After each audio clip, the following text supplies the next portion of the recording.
Whooping cough with violent paroxysms which follow each other rapidly, is scarcely able to get breath, wakes at 6 to 7 am and does not cease coughing until a large quantity of tenacious mucus is raised. Hahnemann says, Mat. Med. Pura. One single dose of the 30th potency is sufficient to cure entirely epidemic whooping cough. The cure takes place surely between 7 and 8 days. Never give a second dose immediately after the first. It would not only prevent the good effect of the former, a great medicine for whooping cough.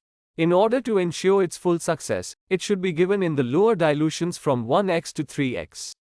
Suffocative feeling, asthmatic paroxysms, spasmodic cough, cough so violent, seems as if each spell would terminate life.